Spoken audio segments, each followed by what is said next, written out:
Welcome back to the Free Code Camp podcast. I'm Quincy Larson, teacher and founder of freeCodeCamp.org.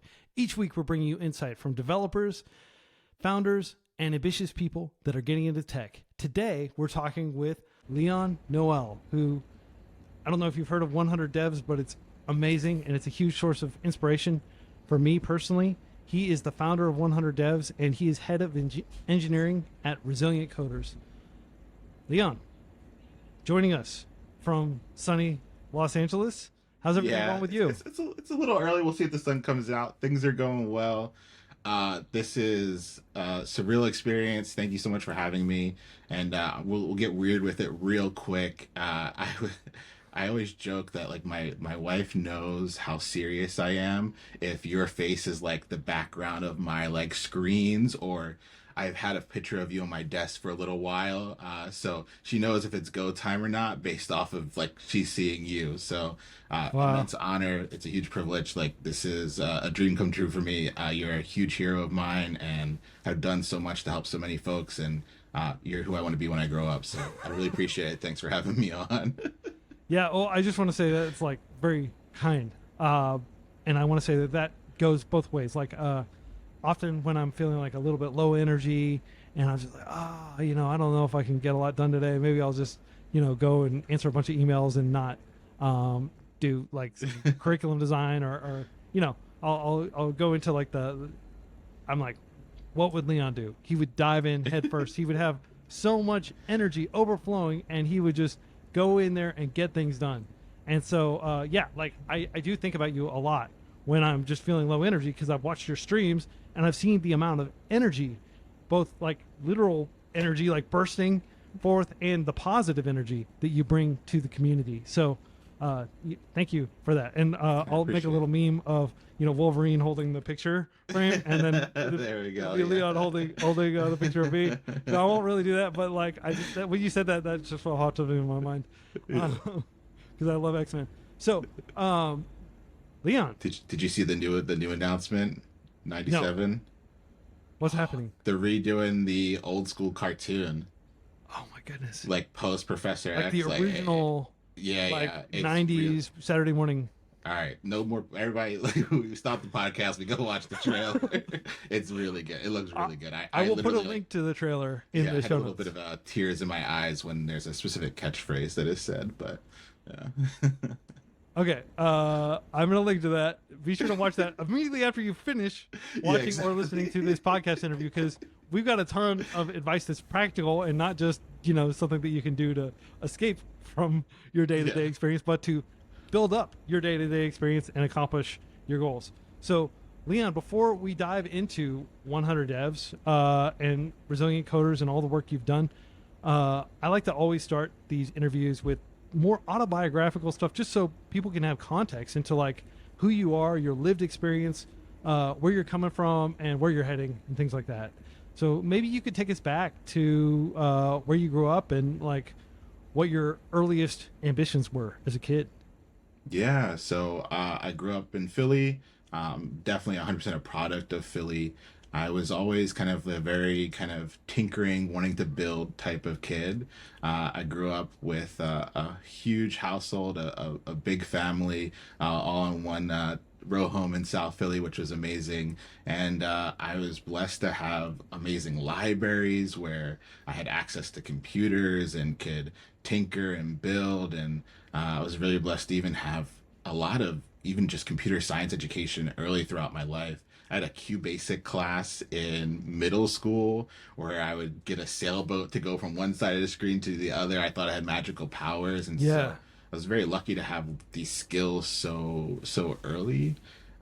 We also in Philly have magnet schools, which are kind of like exam schools that you test into. And so I went to engineering and science, where I had 2 years of C++ in high school, and this is like 20 years ago.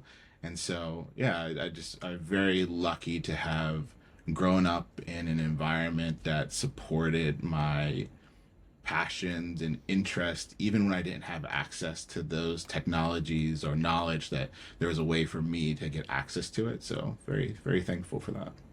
That's awesome. Yeah, it sounds like a really kind of like idyllic upbringing, in the sense that like you've got access to, what about teachers? Did you have any teachers as a kid who like really propelled you forward? I always talk very passionately about my my 7th grade teacher, or 8th grade teacher, science teacher, Mr. Krieger, whom I've failed to track down. If you know Mr. Krieger, who taught at Hoover Middle School, which is like a now destroyed, bulldozed school in Oklahoma City. If anybody's heard of that person, let me know. Yeah. But did you have anybody like a Mr. Krieger in your life who was eccentric and interesting, but kept giving you like interesting books about space and stuff like that? Yeah, so I've been lucky to have a few. So Miss Francine was my 5th grade teacher that when I was done my coursework would not let me just sit there twiddling my thumbs, but always had like puzzles and things to build and tinker with in the background. And likewise, I've tried to find them. I haven't been able to find them, but they really kind of showed me that I could be in control of my learning, that it wasn't a one-way depositing of knowledge, that I could have some sort of control or command over the things I was doing with my free time that would enable me to think creatively and to do things I wanted to do. I had a lot of wonderful folks throughout high school that really helped guide me, that pushed me, that maybe saw something inside of me that I didn't see inside of myself and would try and pull that out. If we're talking about like code education, shout out Mr. Shipper, would push me to learn my C++, and we had the old school like matrix printers where you would print out your code on them, and I would look through it and take it to them and try to point out bugs or errors. And you talk about folks in your life that do like the small things right, and Mr. Shipper every birthday for years and years would just send me like a happy birthday message. So talking about folks that just support you long term, that was there. And then in university, it was Dr. Bripiescas, the person that showed me that I could be what I wanted to be and supported my ability to learn, supported what I wanted to do, made sure that I had funding over the summer to like live, made sure that I got to do the research I wanted to do, and ultimately gave me the skills that I thought I needed to be the person I wanted to be in life. And so, yeah, definitely the product of amazing teachers throughout my entire life, and definitely something that I try to think of with Resilient Coders and 100 Devs. Like, what was it about those folks that inspired me to do more, to learn, to feel comfortable, and try and bring that into the classroom as well. Yeah. It's so cool to talk with another teacher, because obviously you're a software engineer, but you're also a teacher to many, many people, not necessarily in the conventional way. Maybe in the conventional way too. Maybe you actually give lectures occasionally in person, but like through 100 Devs, you're essentially like the classroom teacher that people need. The bat signal's up in the air, the 100 Dev signal, and you're answering that call, and you're helping people with the not just practical challenges of learning to code, but the motivational challenges as well. And that's a huge thing I take away from your stream. So it sounds like you went on to do really well academically, I presume, because you went to one of the best universities in the world. Maybe you could talk a little bit about like what that process was like. What's it like getting into a relatively elite school, and was that, how long did you have that plan? At what age did you kind of like snap to awareness? I always like to tell people, like, I kind of snapped to awareness much later in life. I was maybe like 20, 21, and that's when I like got really into like journalism and studying foreign languages and stuff, like themes that would kind of run throughout the rest of my life, living abroad, and ultimately, like much later, I had kind of like a second thing where I learned like technology is really, really gosh darn useful. And that's when I learned to code and like automated stuff for my school and stuff. But like, did you have like an early kind of awakening at some point? Do you remember a distinct period of your life where you're like, hey, I can do a lot more than other people around me are doing, my peers? Was there such an awakening for you? Yeah, I think I wanted to be comfortable. I wanted to have a good life. And I think early on, especially as like a kid of color, you're kind of taught this it's just like doctor, lawyer, dentist. It comes up over and over and over again. And it comes from maybe our families and the folks in our community not knowing kind of all of the opportunities that are available, but those are the safe pathways, the doctor, lawyer, dentist. And so Yeah. For hundreds of years. yeah, for Really? hundreds of years. Yeah. So it's proven. So that's kind of the path that I got put on as someone who was successful pretty early academically. I did well in elementary school. I used to have to go from my school to another school every week to do like other programs. And I saw how hard my grandparents had to work. I saw how hard my grandfather worked specifically in a boiler room every day. It was hot. They were pulling valves. And I saw what hard work could do. And I wanted to do something that would enable me to have a good life, but maybe not be so sweaty, right? And so that idea led me to look into doctor, lawyer, dentist. And as I went through middle school, I was very focused on getting into one of our magnet schools. So Philly has some amazing schools that you kind of test in, and it's more of like a lottery now too as well. And I went to engineering and science. And engineering and science was geared around getting folks into engineering and science, and had tracks that you could follow and a really good placement rate into universities. Yeah. And so for a while, my sophomore, junior, senior year, pretty much every lunch period was spent with Miss Brown, who's my guidance counselor, and would make sure that I was getting access to everything I needed to do well academically and to get into really good schools. And coming from a low-income family, it's really expensive. So Miss Brown would make sure that I had vouchers for everything, that I could take the SAT for free, that I could apply to schools for free, that would get me into all the best summer programs that could help me academically. I did Upward Bound for a while, made sure I had access to things that I didn't, like calculators and things like that. And so my school, I owe a lot to in terms of getting me prepared for eventually what I would go to is Yale.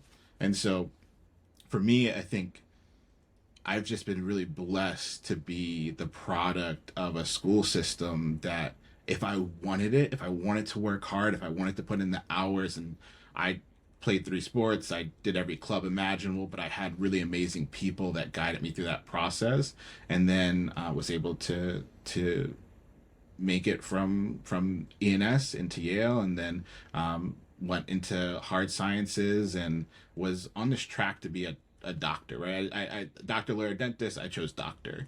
My mom was an LPN, and I got to grow up in doctors' offices and see and talk to folks, and that was kind of the path I was on. And it's kind of funny because I was doing computer science, I was in an engineering high school, and I just didn't allow myself to see that as my path or my career, even though that's where eventually I should have been and eventually did make it to. And so that's kind of the long winding path into Awesome. And LPN is licensed practicing nurse? Yeah, it's like a vocational nurse basically. Okay. So instead of doing, now I guess the track is like your bachelor's and you get like your RN, this was a vocational pathway to being a nurse. Yeah, I just want to make sure I got that right. And I have like this policy that like no matter how common the acronym is, I always try to like spell it out especially for our listeners abroad, non-native English speaker listeners as well. Absolutely. So to just recapitulate some of that, I've been taking detailed notes as you talk, just because this is so interesting, and I'll email these to myself. These are not for public discussion, but it's basically the contents of this conversation. It's public now. So it sounds like it just didn't even click. It didn't even really occur to you that software engineering was a field you could go into, because like so many people coming from underprivileged backgrounds, so many, second generation immigrants or even first generation immigrants, so many people growing up who are kind of still in the shadow of inequality, like racial inequality that's systemic, that is the reason one of the reasons why, wealth among black families is like something like 1/10 of like Yeah. white families that have been in the US the same duration of time. I mean, it's like ridiculous. But because of these circumstances, uh, you were pushed to do doctor, lawyer, dentist. And again, like most of my doctors, dentists that I haven't had any lawyers, thankfully, like over the years have been people who came from a different country, like their parents came from a different country, or in many cases, as doctors, they literally came from like India, passed the USMLE, which is this incredibly stringent test, essentially like recertified as doctors, a very lengthy, costly process, just so they could practice in the U.S. because the U.S. is like, a great place to live, and it's a great place to work as a physician. Generally, I guess I shouldn't speak for all. There may be some physicians in the audience who take issue with that because of the regulatory, issues and like all this other stuff. But my point is, you were so focused on that because that is what success sounded like. That was like the family's perception of success. And software engineer is like a relatively new thing that is, not well understood. And it's not a surprise because software engineering has only existed a few decades, right? Yeah.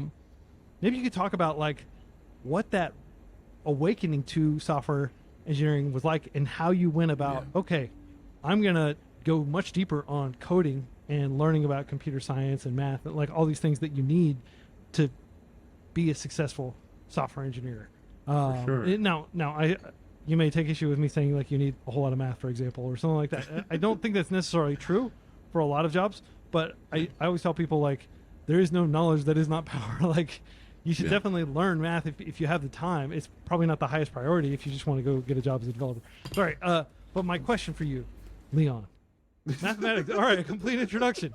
Right on. Okay, so I'm glad to hear that. Like, yeah, because a lot of times I hear like I think one of the pieces of misinformation that's going around is like, oh, you don't need math to be a developer. Like, I don't know any math. Like, I just took high school math and I'm a developer. And like, that is true to an extent, but there is kind of like a ceiling that you're going to hit in your engineering career if you don't like at least take some time to learn some mathematics. And you can learn mathematics right here on freeCodeCamp's YouTube channel. We have courses on pretty much every engineering math topic that you would learn at like an undergraduate engineering program. So, it's just investment of time. And that's a big thing we'll talk about in a little bit is like, free isn't really free in the sense that you have to invest your time and energy. And not everybody has equal time and energy. Some people have all kinds of different circumstances that inform their availability to learn to code. Yeah. So we'll talk about that in a minute, but like, how did you approach this? And like, maybe how old were you still in school when you realized that you wanted to do CS? Yeah. So I was always building. So when I started in sixth grade, I learned QBasic and I would go to the libraries and tinker and build. When I was in high school, Upward Bound got me a TI 83 Plus calculator, which I still have. It's like in my drawer over here somewhere. And you could write code for that calculator. And I remember swapping. I felt like it was like old school, like how people used to swap floppies. I would swap the games and programs from the calculator and go to the library and like I remember the thing I wanted for one Christmas was like the cable that connected the calculator to the computer so that I could like put my code on it. And so I remember very early working on calculator games and other fun stuff that I just wanted to bring into the world or modify and hack on. And so that was always really fun. And then I had that kind of formal C++ in high school. And then when I got to university, it all went out the window. I was doing hard biology. I was doing eventually biological anthropology. I was looking at hormones, testosterone, stuff like that. But this entire time, I'd always been building, tinkering. I really liked entrepreneurship. I was always trying to start ideas, small companies, things like that. And I had started one kind of simple project that went pretty viral in New Haven, New York area. And that kind of really showed me some of the power of these skills that I had been kind of accumulating. But the real kind of awakening for me for computer science was every summer I was doing lab work. And I had figured out how to like survive when you're low income going into like an Ivy League school basically they give you a full ride right off the rip. And so I had figured out that if I didn't live on campus, they would give me like whatever the amount of money was to stay on campus, they would give me. And I was able to use that to like do stuff. I would pay rent and food, but I was happy eating pasta and pasta sauce. And so Yeah. I actually had money to like live and do all the things that all my fellow students were doing because I had figured out this like way of doing it. But I ran out of money one summer and it was getting pretty dicey pretty quickly. I really didn't have any money for food left and I was literally hungry. And I realized that I could do things like I was looking up like quick jobs and then I was like, wait a minute, let me see if I can build somebody a website. I know how to do it. I've been building all these like landing pages and small things with code before. So I put on Craigslist, hey, I'll build you a site. I can get it done today. And somebody responded and they paid a deposit and my life changed from that moment. I skipped all the way to the grocery store. I bought my pasta sauce for the month. I built them the site, and in that moment, something very clear happened in my brain that I had a real skill, a skill that could provide, that could put food on the table, a skill that would make it so I was never fucking hungry again. Sorry, Chris. It's cool. Again. Yeah, if anybody like we don't edit this podcast at all, Okay. so I'm not going to edit out the swear word. That's like unless there's like something really bad that happens, like I had a coughing fit once. And so that changed everything. Until this day, I still freelance, and that's the reason why a lot of the things I do today, the resilient coders, the 100 devs, is like I want anybody that's ever felt that way to know that there is this option, this ability to develop skills that no one can take away from you, that can put legitimate food on the table. And so that's when I kind of went all in on more of the engineering piece. Awesome. Yeah. Well, that sounds like an amazing discovery of like powers that you just had latent within you that necessity brought forth. You know, necessity is the mother of invention, right? You were forced to basically by your circumstance to like think outside the proverbial box, come up with a way to get money to buy your pasta. I definitely remember the lean college years subsisting off pasta. We got the smack ramen. If anybody like not the good like Shin ramyun like Korean ramen, but like it was just called smack. We'd always joke about it like when you're hungry enough, it's almost like like a drug because it's just like you feel so sated afterward. Of course, it's like terrible for you. But what kind of pasta did you always just like? Did you have a particular like build of pasta that you liked? This is like way back. Whatever the cheapest was, I was trying to survive. I didn't care. Nowadays, I probably have some preferences, but back then, whatever was on sale, whatever was the cheapest. There was the supermarket near us had like this like clearance aisle, and in that clearance aisle, they would put like the stuff they couldn't sell, and so whatever was on that rack is what I would grab. Yeah. And to this day, by the way, like a lot of grocery stores like Walmart, like they'll take their baked goods and they'll put them on a rack, like right by the like exit, like the staff only place where they have like the garbage compactor where they compact the boxes. Like I worked in grocery stores for a few years. So basically back where they keep all the mops and they keep all the, inventory shelves, exactly. there will be like a little rack. And sometimes they'll have baked goods that are like, it's still good, but we can't really sell it because it's going to expire in like a day or two. So like I still snag some bargains from there. But yeah, just pro tip, if you're going to a U.S. Grocery store, you can often find like food that's about to expire that you can get like at a heavy 100%. discount. So that's really cool. So how did things unfold from there? So how did you go from that first contract work, essentially that client that you landed through Craigslist, which is how I landed. I think I landed some early clients through Craigslist. Craigslist, amazing tool. I'm not sure if it's still amazing today, like 12 years since I last used it, but like a lot of early gigs were found on Craigslist. How did you go from that to the deciding I am a dev, like taking that identity, if you will, and going deeper with it? Yeah, sure. So, my junior year at Yale, I started a small website called Listfullofhope. It was kind of like a reverse Craigslist where If you needed something, you could say what you needed. So if you needed a jacket and someone in the area had a jacket, you would meet up and they would give you a jacket. So it was kind of like a gift economy. It was a very simple site that was just enabling folks to help others in their community.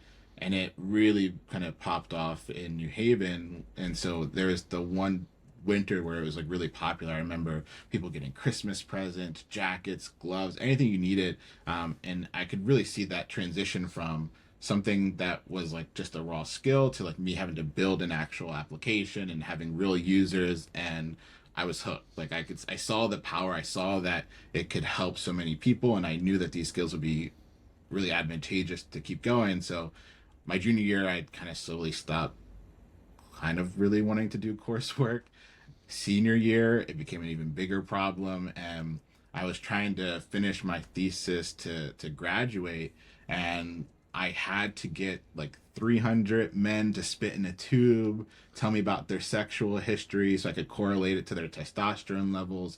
I was trying to like show that or find something about BPA in relation to testosterone. So if you drank a lot of like BPA is plastic, like plastic water bottles.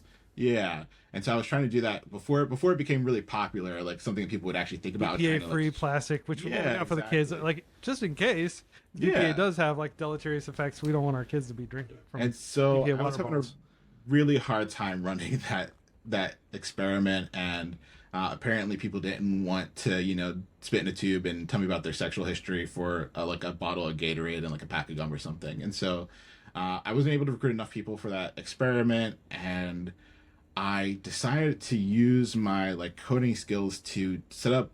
It was just like a landing page where a lot of students were always trying to find studies or experiments to participate in, because one, they were a lot of fun sometimes, and you actually got paid pretty well to do the experiments. And so there was one really famous one that people loved where you basically went to a lab, they got you drunk, and you played poker, and they're just like watching you, like how you make risky decisions and things like that, and you got paid a couple $100s to do it.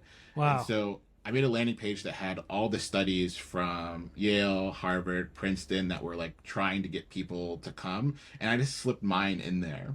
And it took off because we had all these professors that were promoting it. We had all these students that got real value. They went to the site, they found something fun to do, they got money.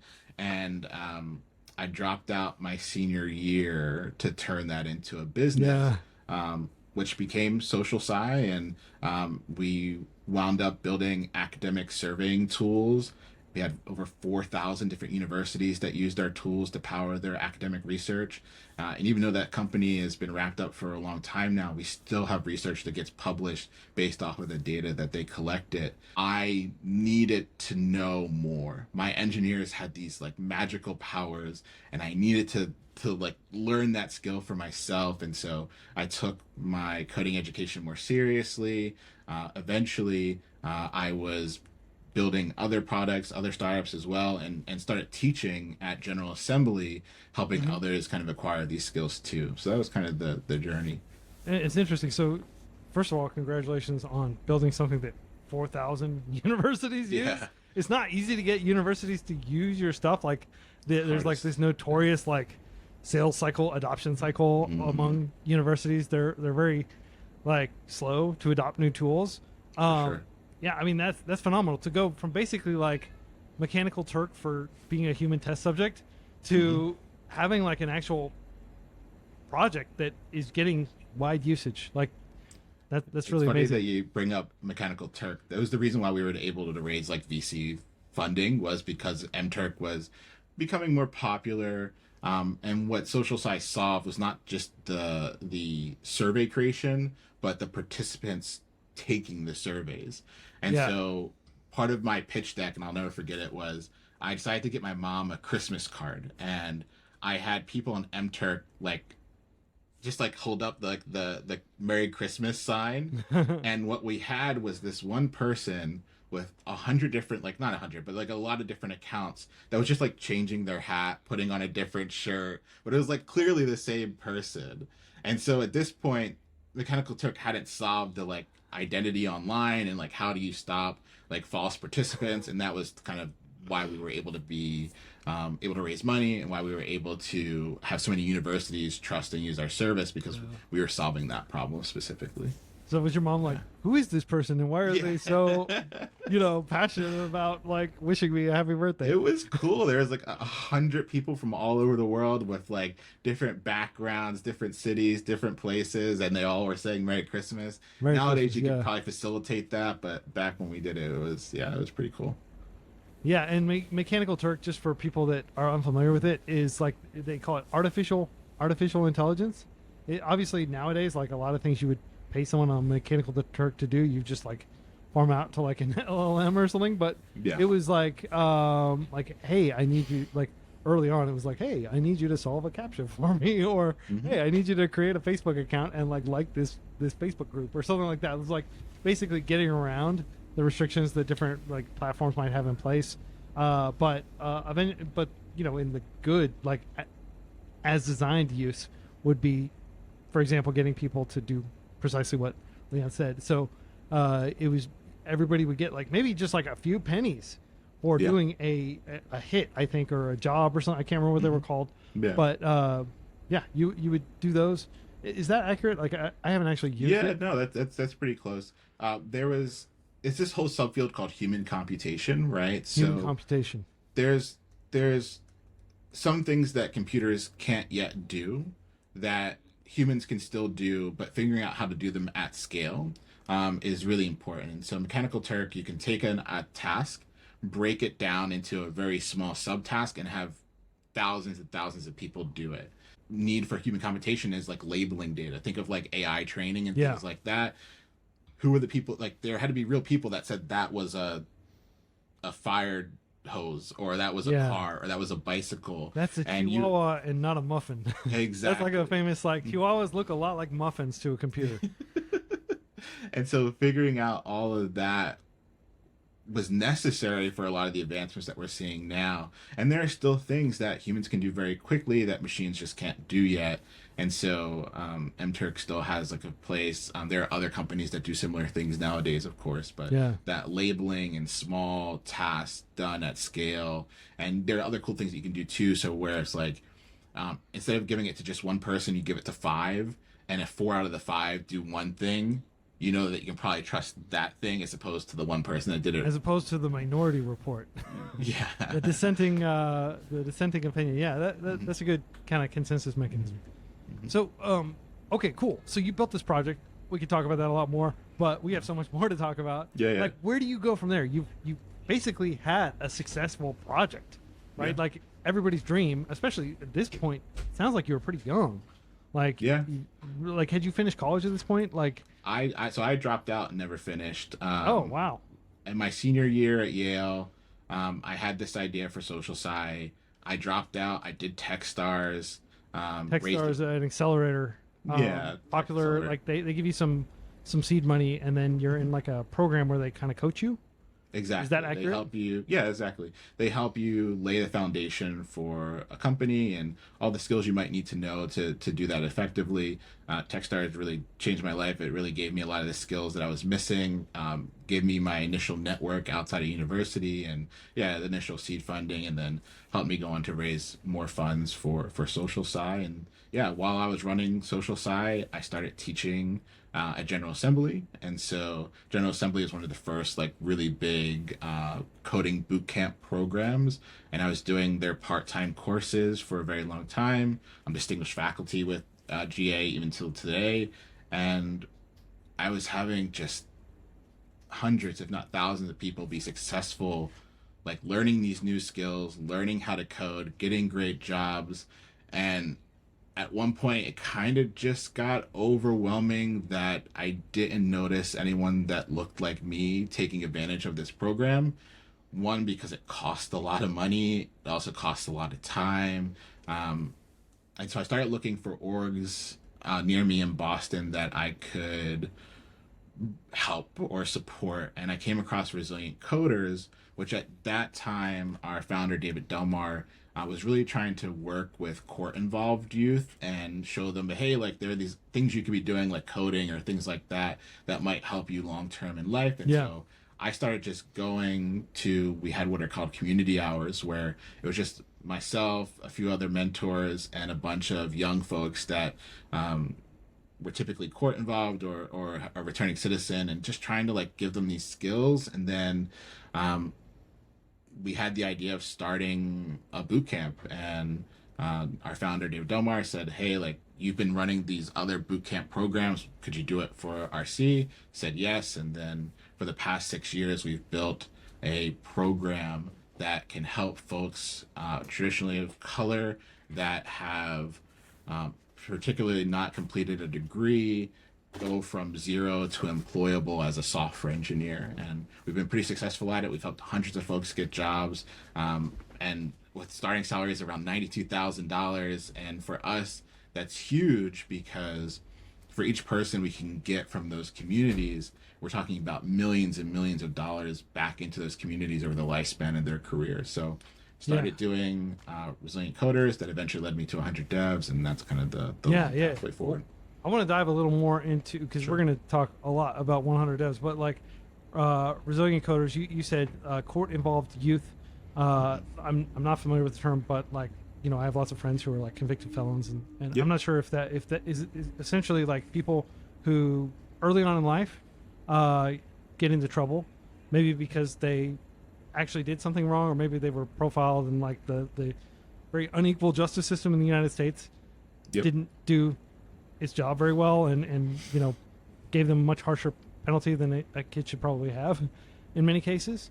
But is that like accurate? It's like, yeah. So we had a lot of individuals that we say court involved because exactly the things that you brought up. A lot of the folks that we were working with, they didn't do anything wrong, and they were just at the wrong place, the wrong time.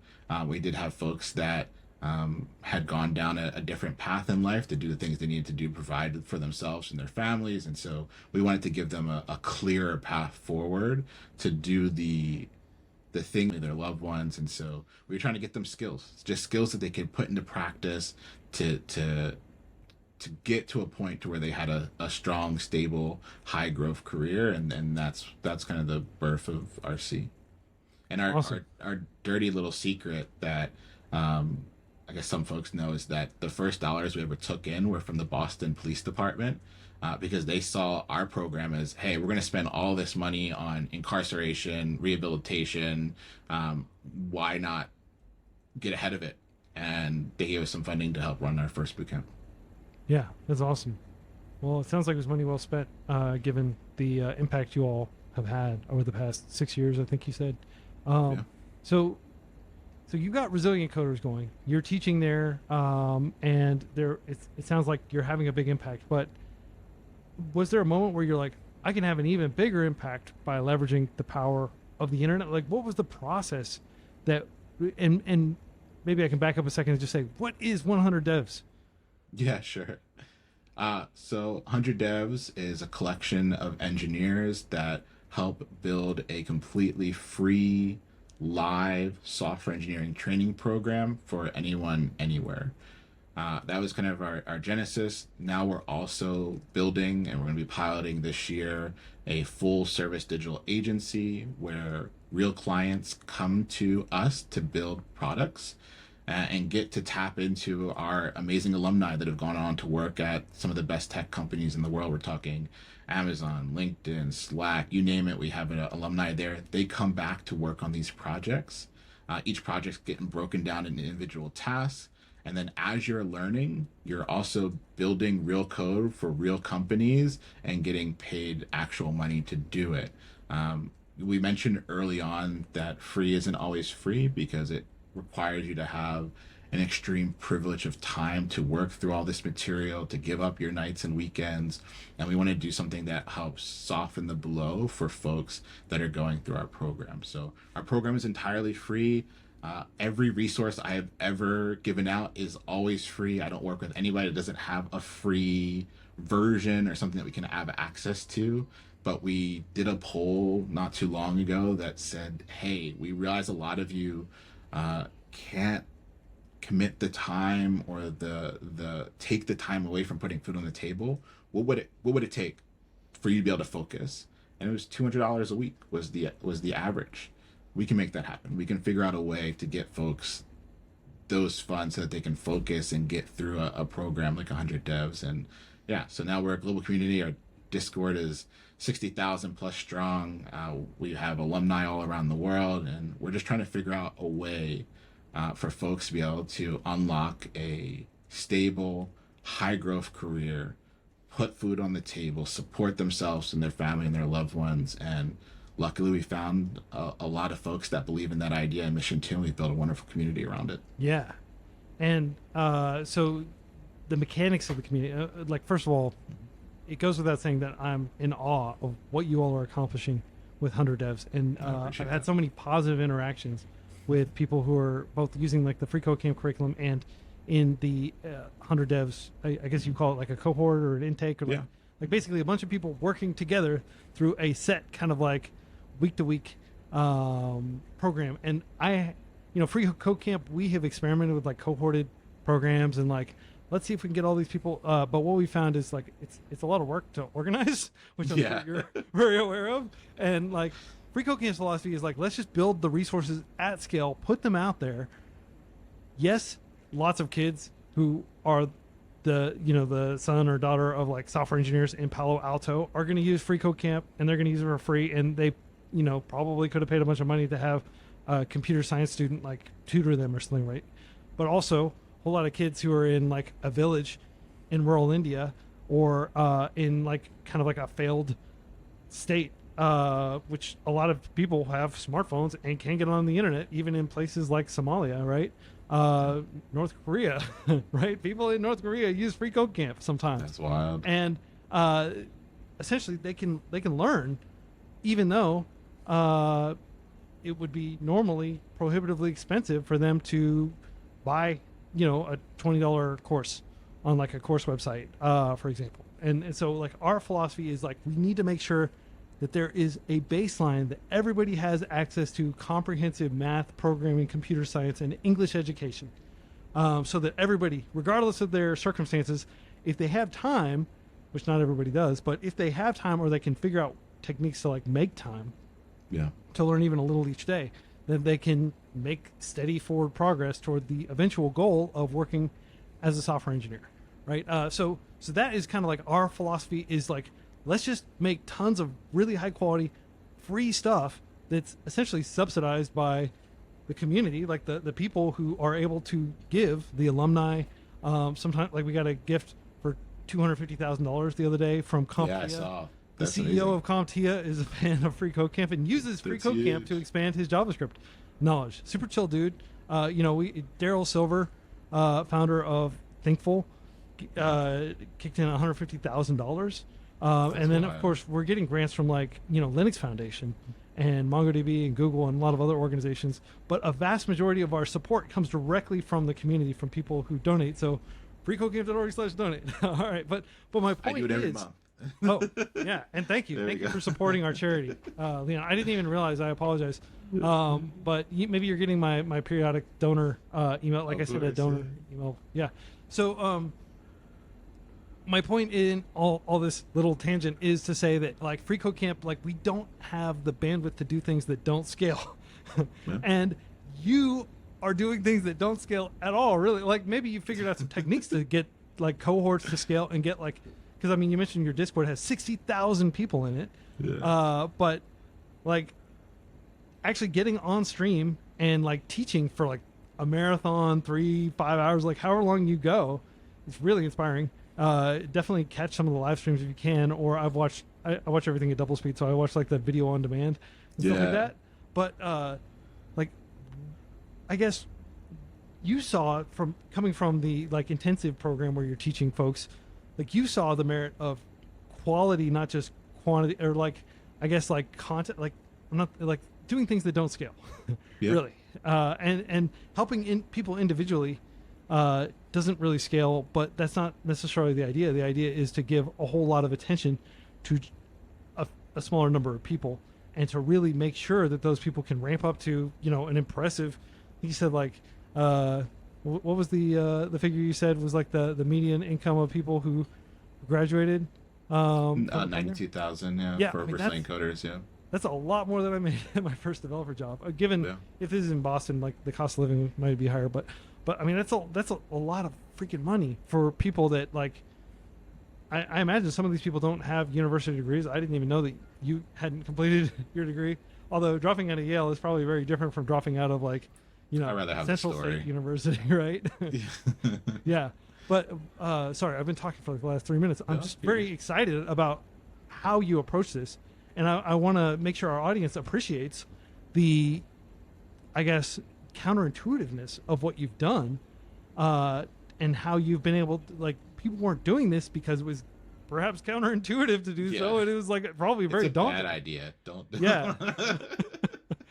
So like maybe you can talk about that, like how you have to do stuff that doesn't scale, and like ways that it doesn't scale, and then ways, like techniques you figured out to scale it a little bit. Sure, yeah, happy to. I think the first thing though is just like shout out Free Code Camp. Like y'all laid the foundation for so many folks to learn, and one of the things I am always hyping, especially in 100 Devs on our Discord, is I think a lot of folks that go into this space don't put in the work to do the things that really matter the most. And so one of the things I've always admired about Free Code Camp is like this commitment to filling the gaps. And so realizing that most people don't have the privilege of speaking English, so we're going to build a full like how do you speak English course, right? That's huge. That's like very progressively thinking about what do our folks going through our program absolutely need. And so that's why I'm so happy that Free Code Camp exists. It's why it's one of the first things I always recommend to new folks getting into tech, and why like I think you all will continue to be so successful, because it's just like this relentless pursuit of making tech more equitable to everyone. And so that's why I said really early on in this conversation I look up to you so much, and it's a lot of that ethos is what I've tried to bring to 100 Devs. For 100 Devs, we got started during the pandemic, and the pandemic hit and things got really bad really quickly. So people always like to talk in Boston about like a 2% unemployment rate, but I knew just from looking at the actual data, when you looked in our communities of color, is already at 12%. This is pre-pandemic. If you look during the pandemic, it jumped from 12 to like 33% in some communities. And so it got real bad real quick. And I just, if you are already in tech, or if you already come from a privileged background, I don't think people really understand what that means. When right now, like if you look at the most recent like labor data, like the median income, median is 56,000 in the US. And so if we have that percent of folks under it, and we're seeing 33% unemployment, and then labor data actually includes like eligible workers, it just got real bad real quick, and it continues to be a really rough situation from folks. And so I'm not a doctor. I didn't have like a skill that I thought that could be helpful to folks that were being affected by the pandemic, but I had been teaching for a while, and I knew that I could get folks skills to make them more employable. And so 100 Devs started as a way of getting 100 folks into software engineering jobs. We're way beyond that now. And I wanted to make a live cohort where we would meet twice a week on the internet. And I really thought it would be, like you said, just a handful of folks, maybe 5-10 people. We did a pilot that was really successful. Our first cohort was about 300 people every single class. That was successful. We did another cohort that was like 3,000 people every single class. And so we kind of just built slowly. We were able to kind of jump from 0 to 300 to 3,000. And we always joke that we're baddies. We're baddies writing bad code. Like, it doesn't matter. It's about getting the skills that we need. It's about figuring out things on the fly. And we just live up to being kind always to ourselves, to others. And as long as you're willing to say, you know what, we got to figure this out. We got to figure out, how do we do this at scale? How do we have 3,000 people live in a class getting help and not feeling lost? We had to figure systems and ways of doing that, and building community that wanted to support that number of folks. Awesome. Well, what you said there, first, like, I just want to call it that particular insight. We're baddies writing bad code. It doesn't matter. So when I was a teenager, like, really interested in like writing and reading lots of, fiction and like literary journalism and stuff like that. I would always hang out at Denny's like till 2 a.m. just talking to random people and learning from them and just writing and stuff. And one time, like, our server, he was kind of a grizzled old looking dude. Like he would not look out of place in like a bullpen in a newspaper newsroom, if such thing even exists in 2024. But his advice to me was, I'll never forget what he said. He said, "Throw away your first million words." And I was like, love wow, that. damn, 1,000,000 words. That's like years of writing. But just accept that it's gonna suck. And the same thing with your code projects, and really the same with any endeavor you take. Like, I've been trying to get better at bass for the past 3 or 4 years, and like, it takes me forever to record the bass intros for like. I thought you like the one of the videos I watched, you did it and then sat down. So that's what I'm telling you, that's what I was expecting for today. So I'm a little sad that I didn't get the bass intro live just for me, but I didn't want to bother you with like watching me screw it up several times. Yeah, I love it. But yeah, like you just have to accept that the first few thousand hours you spend with an instrument or with like a programming language or with anything is gonna be not ready for prime time. My wife, she grew up in China. We met in grad school, and she's now a U.S. citizen. We brought her over and naturalized her after grad school. After we got married, we've been married 19 years. Yeah, and she loved playing piano, right? And one of the things that she says in China, like, people take piano extremely seriously, and they have this saying in Chinese, which is basically like, you spend thousands of hours behind the stage practicing for 5 minutes on the stage. Like, that's just the nature of the game. And with code, like, if you're writing some serious system that's gonna, like, code that's gonna be run millions of times, right? Like, if you're making an open source contribution to freeCodeCamp's code base and it's in the platform itself, and this component is gonna be rendered 50,000 times a day or something like that, like, it's okay that it took you a whole lot of work to get that, like, code into the shape, and it's okay that it took a lot of practice and trial and error before you got the skills to be able to create that code. That code's just going to keep going, right? Like, when Elvis goes up on the stage and he's being filmed and he's playing, I use Elvis because I love Elvis. I'm sure big like fan a lot of of Elvis people might too. think he's overrated or whatever, but he's the man. So I mean, like, that guy practiced like crazy. That's definitely the same with, for example, like James Jamerson, the greatest bassist of all time, basically. Or, like, pretty much any musician, they're going to practice like crazy. They're going to rehearse obsessively, and they're not going to be satisfied. But once that recording is made, once that record is cut, if you there's this great documentary about Thelonious Monk, the jazz pianist, right? And he would only do like 2 takes. And he's just like, after 2 takes, whatever I do is going to be garbage. I'm done. Like, use one of those takes. But how he got so good that he could actually nail it in 1 or 2 takes was he practiced like a maniac, and he spent so much time at the piano, where a lot of I guess amateurs would just be like, good enough. He was not content with that, and so I feel the same way about like any undertaking, but like, certainly with coding, it may seem like coding is not like a synchronous performative event, like where you're having to sit down and perform in that regard. You can go and you can edit your code. You can iterate on it. The tools have gotten so much better. Like, freeCodeCamp, every millisecond or two, you're going to get the tests, like, telling you whether you met all the test conditions or whether you need to keep tweaking your code, right? So you have all these tools to iterate, but at the end of the day, like, you should still try to approach it like a performance. You'll get a lot better if you don't rely so much on the tools catching what you're doing. But anyway, I'm kind of going on a tangent, but I just wanted to riff on, like, the insight that it is. We're all baddies. Yeah. We're writing bad code. It doesn't matter, because you throw away your first million words. You spent thousands of hours at the piano before you're playing anything that's worth anybody listening to, right? Like, you just have to accept that this is the nature of reality. This is the nature of doing anything that's hard. It's going to be hard. You're going to have to work hard, and you have to just have that mental fortitude. And that's something that comes through in your video. Is like, it's so supportive. Like, I love the way that you're just like, it's all good. Like, just, this happens to everybody. Everybody has to go through this. I always like to say, like, some people may be like slightly better at programming, like aptitude wise, or like they may have some intrinsic like quirk that makes them marginally better at programming, but those people were probably just forgotten how much time they spent at the keyboard when they were a kid. 100%. If they were privileged enough to grow up with computers, right? Like, you know, when you hear like Bill Gates talk about how like, oh, I don't actually like write out the code until I figured everything out in my head, and then I sit down.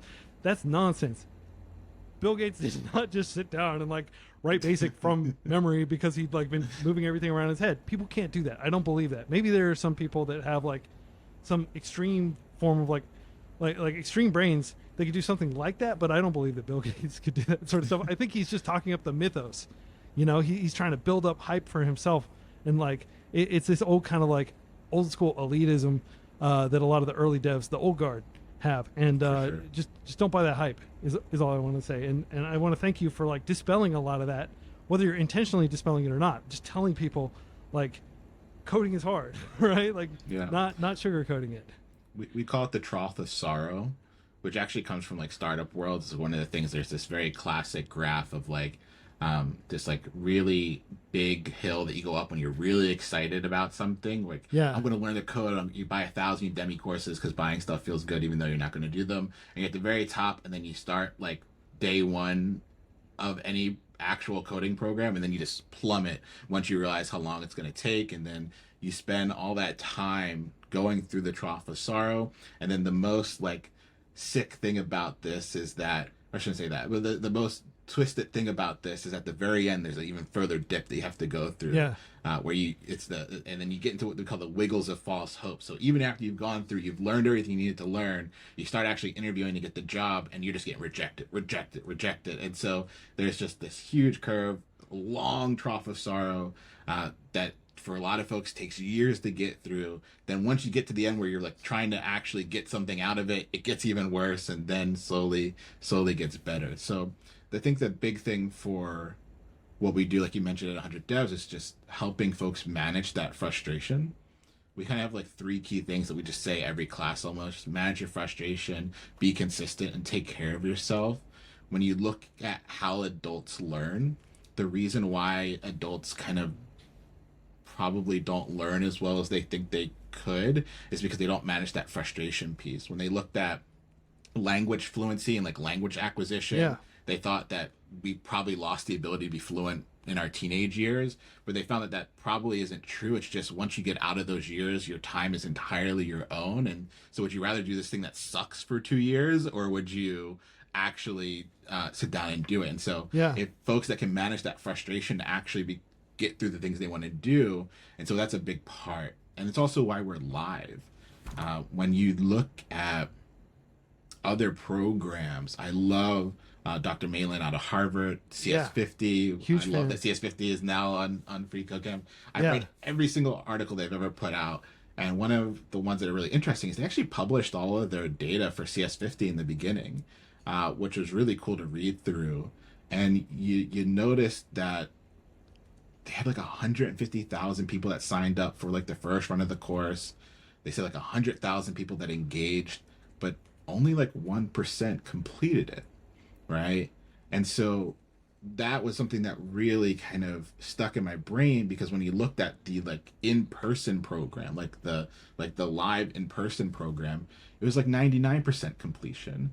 So there's something there. And I think the being live, being with a cohort of other individuals, being with real people, being with community can help you ease that frustration, get help when you need it, and be a little bit more consistent and actually get to the end. Yeah, absolutely. Like there's positive peer pressure, essentially, of like having your peers going through it with you. Like that's the beauty of cohorted models that is difficult to reproduce. But if you can reproduce it, like Leon Noel has, then bam, you've got like lightning in a bottle. Like you've got people who are gonna have each other's backs, and like when you're down, they're up, and they'll help you get back up, right? So you help one another. So that's kind of the genius of 100 Devs. So maybe you can talk a little bit about the mechanics of it. Obviously, you've got the Discord, you've got the twice weekly streams when class is in session, so to speak, and they are high energy streams, man. I just have to compliment like you got like the like you got all these sound effects, and, like the cool astronaut background and stuff. It's like watching like a gamer on Twitch, like watching somebody playing like CS:GO at a high level or something. But it's education, right? Like, and in my mind, like you're pioneering kind of a new approach to education that is based off of like people are already familiar with like games and anime and like all the other cultural kind of touchstones, and you're just like, hey, let's relate this to software engineering, right? So you're doing a great job of that. But maybe you can talk about, in addition to the stream, in addition to the Discord, what are the other aspects of 100 Devs? What are the other instruments? Sure. So we do a live cohort model. We basically do a cohort a year. And when that cohort is live, we're live on Twitch twice a week for about 3 hours for a class. We take about an hour to do review, space repetition, active recall is super important. So we spend that first hour just like reviewing, and then about 2 hours is something new. We do that twice a week. And then we have office hours on Sunday, which is another stream, typically on Twitch or on Discord. But it's just people asking questions and getting things answered. Outside of that, there are so many other expectations and things that you're working on. That's about 10 to 20 hours outside of that twice a week class.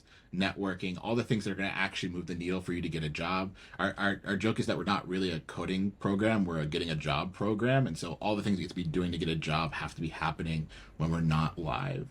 Then for folks that can't participate in a live experience, we have our illustrious catch-up crew, which is a group of folks that are working through the classes at maybe a little bit more of their own pace. We have a lot of folks that are around the world that can't make that live time work for them. So they get together, they're on our Discord working through the classes together. You'll often see like 20 people just in a voice channel watching a class together that they've come together to do. And so you can move through the material at your own pace. When we're outside of a cohort, like right now, we have our huddles twice a week, and the huddles are just like a traditional stand-up. We're just trying to move away from that. I think it's a slightly ableist term, so we introduce them as huddles. And yeah, that makes sense. I never thought about stand-up as an ableist term, but it is. A lot of people can't stand up, and so we'll have anywhere from like 500 to 700 people every huddle, just asking questions, sharing. We call the job hunt the hunt, sharing what's happening on the hunt, how they are negotiating. They'll come up live, we'll help them negotiate offers. They'll talk about an interview that went great or poorly, and just by showing up to these huddles, you're learning all these like it's so hard to go through life with everything that you're experiencing being the first time you've experienced it. It doesn't have to be that way, specifically with when you have a community that's also doing it. So the huddles are our way to expose people to the realities of getting a job, going and interviewing and actually seeing all this knowledge. And so that when you're in that situation, you can experience it too. Yeah. So we have the huddles twice a week, and then we have a lot of independently generated community things. So we have Banky Brunch, shout out Banky Brunch, which is a group of folks that come together to work through behavioral questions, technical questions pretty much every single day.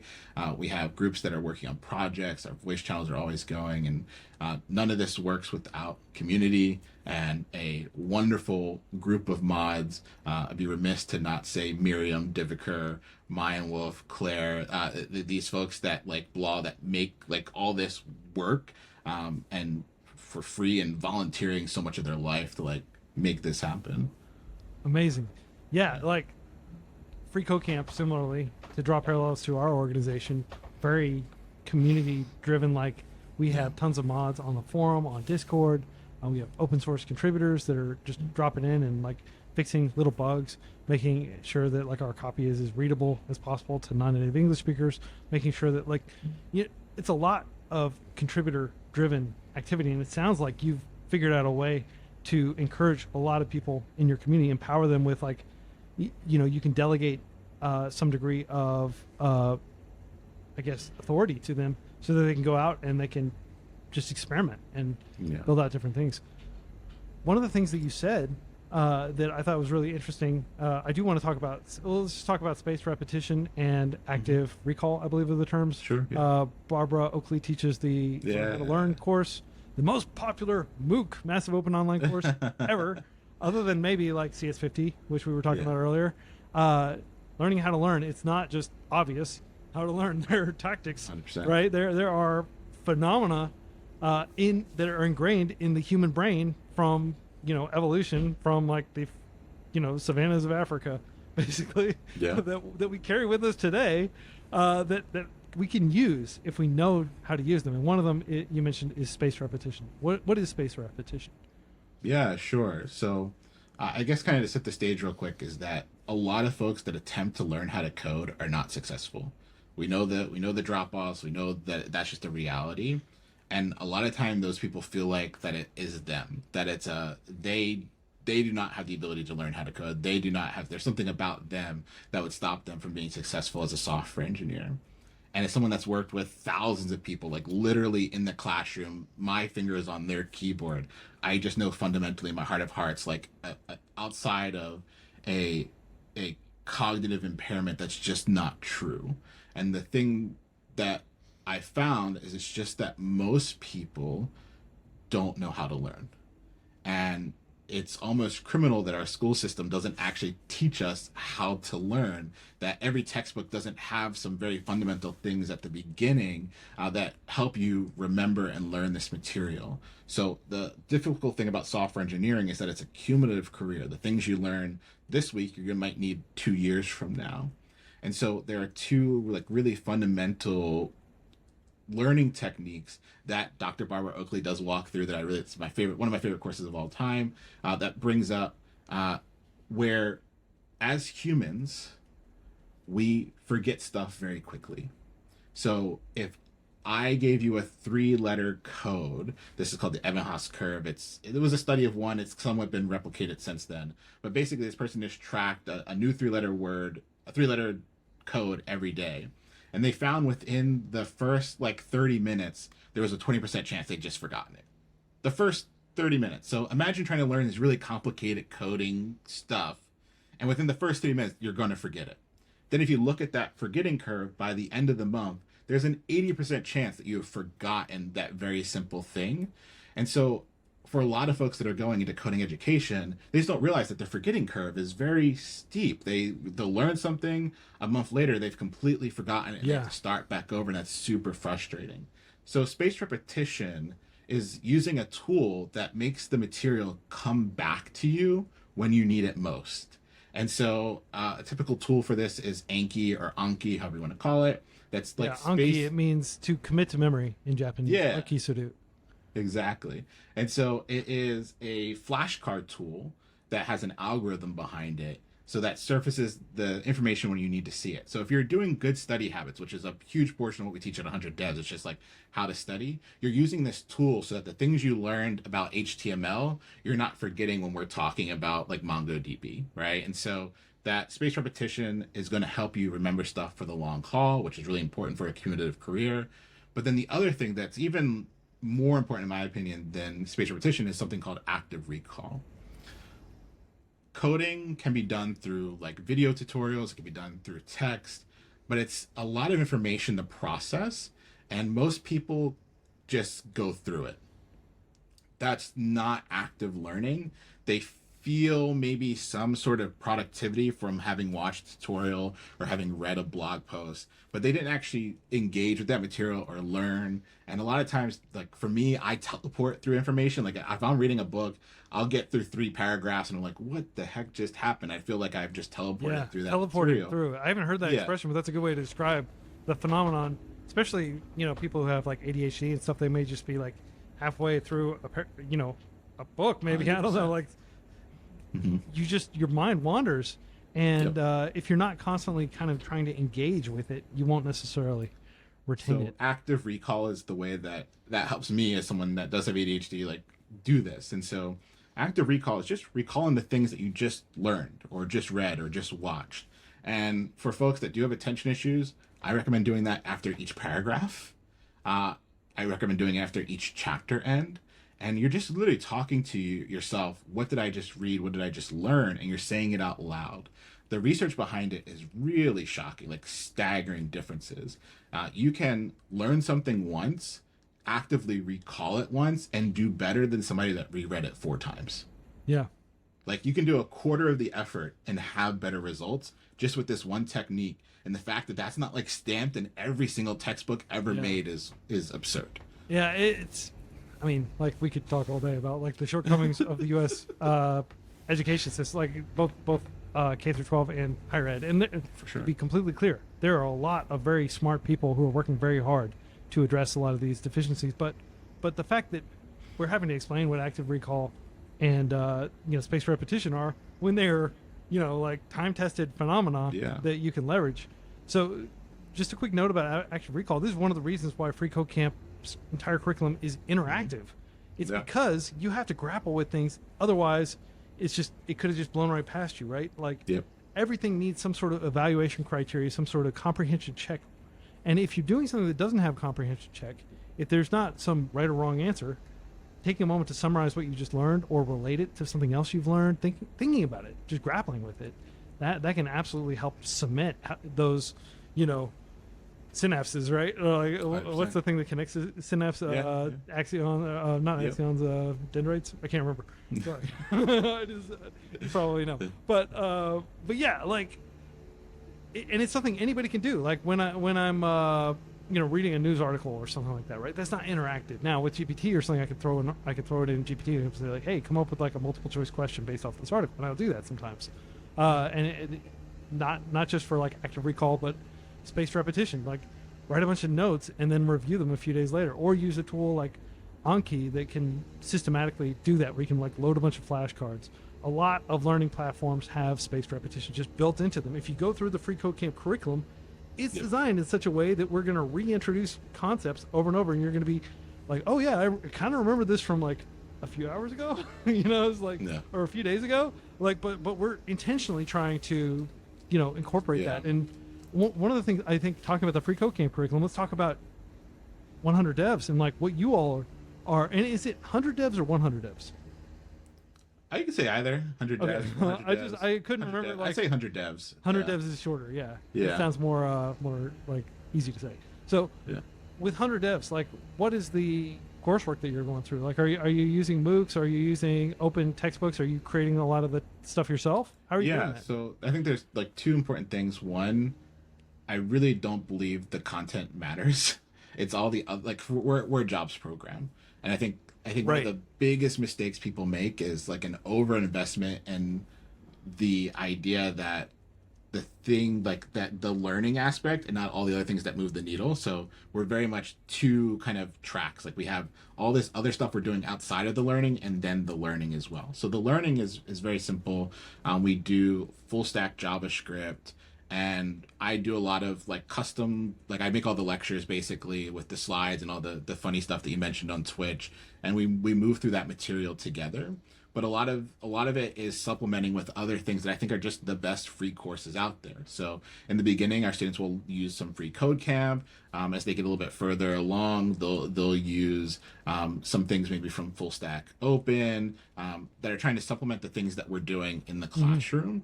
And anytime that we're doing something, it's always a free resource. It always has a free trial, or not a trial, like a free level of free access. Tier. And so we give you the skills to be a full stack web developer. We do some of the other kind of rounding out to give you the software engineering skill set, the tooling and things that you might use. And then as you're getting ready to go on the hunt, the data structures and algorithms you're going to need to be successful. But that's kind of like the coding stuff. Outside of that, from the very beginning, there's pretty stringent requirements in terms of like your networking. So you are supposed to be getting 3 connections and 2 coffee chats every single week throughout program. You're doing things that are going to be opening all these doors to help you get a job. And that's kind of another really, I think that's where our curriculum shines, is those things that are really helpful and impactful for helping you get a job. So we actually have a lot of folks that do other boot camps, which we love. I don't really care where you come from, what you do, as long as like you're getting to where you want to go. And a lot of folks will join us just for like the how to get a job portion, which I think we're pretty strong at. Awesome. So it's so interesting and important that you distinguish yourself as like not a learn coding program, but a get a job program. And I just want to emphasize, like even though we put a great deal of time and energy into our curriculum, it's absolutely like if you took it, like look at where all the donations we get and things like that go toward, it's instructional design, platform development, mainly for the core curriculum. Because for us, it is important that there's a really good core curriculum. But I'll be the first to tell you, or I guess the second, since Leon just said it, getting a job as a developer is really 3 things, in my humble opinion. And if you haven't read my free book that I published about a year ago, Learn to Code and Get a Developer Job. Literally the name of the book. Just Google that, or go Google Code Book or Learn to Code book. I think you should find it pretty quickly. And by finding it and clicking on it and spending a lot of time on the webpage, you help ensure that Google continues to recommend it to people. Skills are only one leg of the stool. Yep. Network and reputation are the other two. And we've talked enough about skills. Let's jump into networking and building your reputation, which are two things that are also instrumental to the 100 Devs program. Yeah. Yeah, like what is the value of a network? Why is networking worth your time and energy when it's such an awkward, thing to do? Yeah, we have it's just like we have like a lot of like in jokes and things like that if like you're not part of the community, it's kind of like weird to bring up, but we refer to most people as clickers. People that learn how to code and then they just click apply. And clickers don't get jobs. Maybe every once in a while somebody gets lucky and they click on a button and they magically get a job. But especially in this market, clickers don't get jobs. And so we do everything in our power to never click apply. We want to make sure that we're talking to like real humans that can see our humanity, that can see our ability and our skills and the things that we can do, so that we're not just discarded by some AI ATS system. And so from the very beginning of 100 Devs, we're tasking you with generalized networking. And networking, I think, is like a scary term that I don't think should be. To me, networking is just making friends. And you want to do things in the beginning that get you comfortable with making friends. And so you don't have to start networking by going to like your local Python meetup that's like super hardcore. Like, no. If you like Pokemon, go play Pokemon at your local league, right? Or like if you like hiking, join like a hiking group and just like share passion with some others, get comfortable talking to people, and then eventually apply those skills that you learn to places where developers are more likely to hang out, and turn those acquaintances into friends. And then by the time you're ready to go on the job hunt, you ultimately want hundreds of people that you've interacted with over the past year that you could go to and say, hey, you saw me where I was, here's where I'm at now, who should I talk to? I'm looking for a job. And that's really successful for people. So that's phase one of networking. Phase two is once you go on the hunt, it's very targeted. We call it building our hit list, where we identify the companies that are actively hiring. We identify like 3 to 5 people at each of those companies, and we're doing outreach to get in communication with those folks, learn more. And what we're finding is that a lot of jobs just don't get posted. A lot of times folks will be applying for one job that they wind up getting a different one just because they like the person. Like, right. We have this idea that like tech is this like meritocracy where if you know the skills, you get the job. It's not. It's like people want to work with people that they like. They want to work with people that they know and trust. And you can make that happen for yourself by really kind of going this networking your way in pathway. So the term meritocracy it was like actually like a joke because the author was like, this doesn't exist. This is absurd. Like, it's who you know. You're a skill unless you're, I mean, even like the most demonstrably good pianists, for example, to talk about pianists as we talked about it earlier, like somebody saw, skill in them and like helped them get enrolled in some observatory, or they had the time to play piano a lot with all the other kids who were working in the shoe factory, in the, industrial revolution or whatever, right? Like it takes, so, and everybody's circumstances are different. So I just want to like put to bed, because I've never talked about this on the podcast, but we don't use the word meritocracy on here except to say that things aren't a meritocracy, because they aren't. It's ridiculous to think that they are. The person who came up with it, I think in a book, was like just joking about it. Yeah. But he defined meritocracy as like, I think, effort and intelligence. And how do you build intelligence? Through effort, right? Some of it may be like, endowed upon you.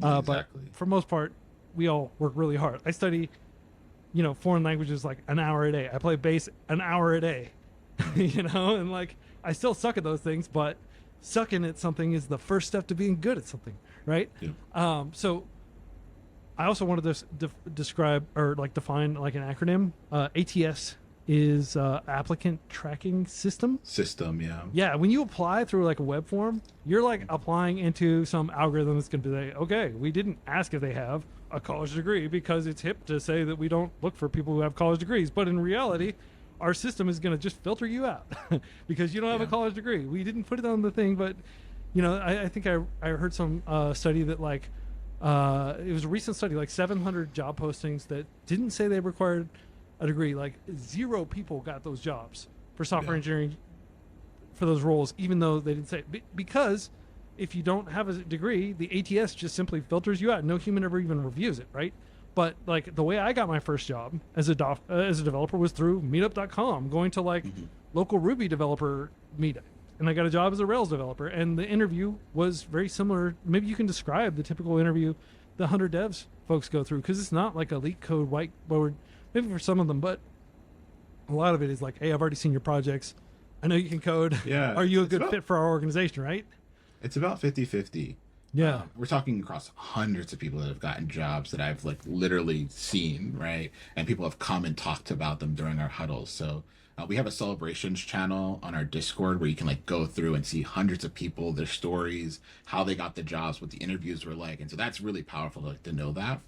But it's about 50-50. And it's when they do an interview, we're talking about sometimes there's not going to be like a leak code style portion. There's still going to be behavioral questions. There's still going to be technical questions. You're still going to be walking through a project. You might do some light like coding together, but for about half the folks that have gotten jobs, they haven't done like a leak code style question. The other half you will, and then there's varying degrees of it. And so many folks focus on like grinding out leak code until their eyes bleed. And it's like, yeah, if you're going for FANG, sure, that needs to be the thing that you do. But if you're going for a local healthcare company in your medium-sized city, they're probably not going to know like they're probably not going to go through and do that level of interviewing.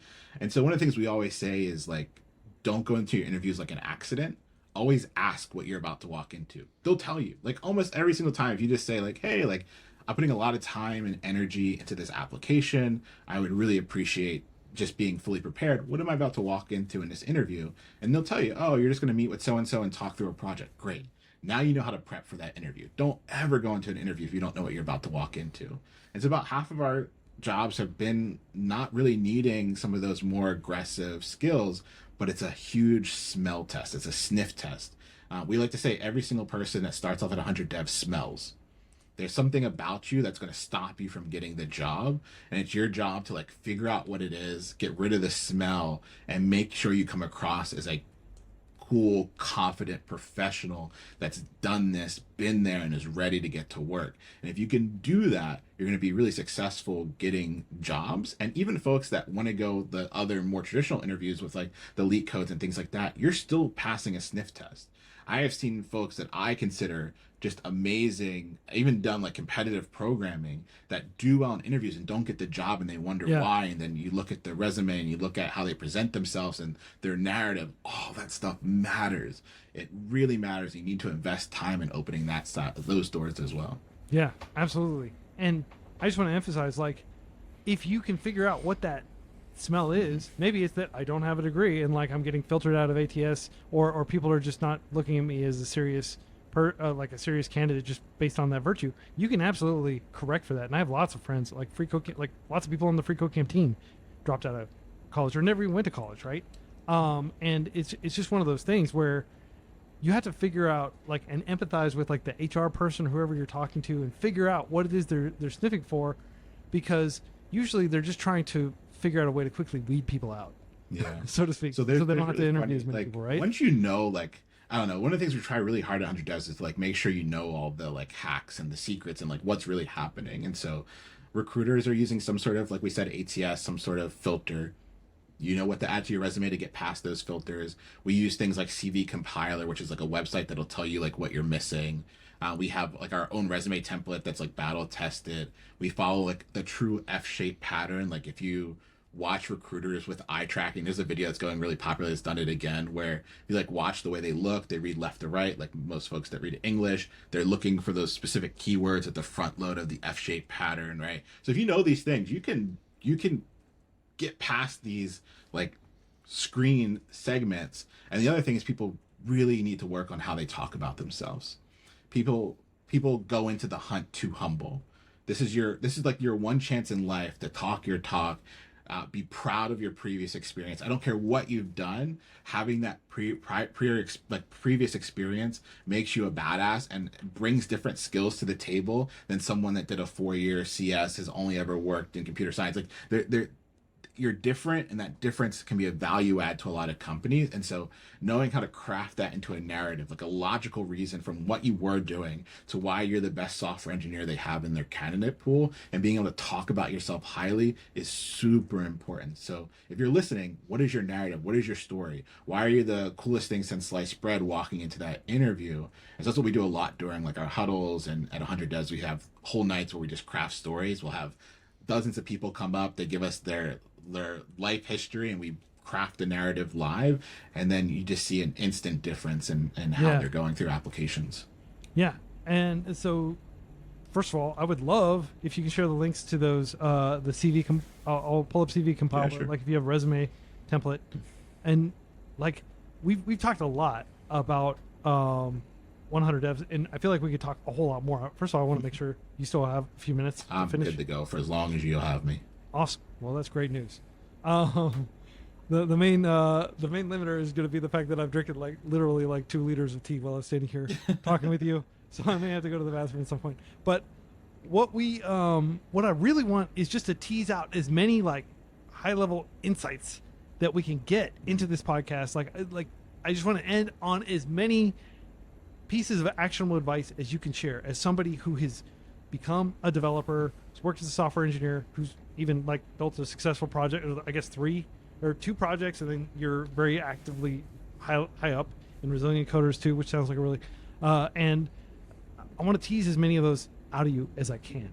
Sure. For the benefit of the audience and for the benefit of myself. I've been furiously taking notes through this whole thing. So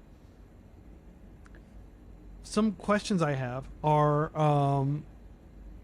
I guess, what are some questions I should be asking? what are some interesting things that people never ask you that like are really helpful, that would be helpful for the many people out there learning the code?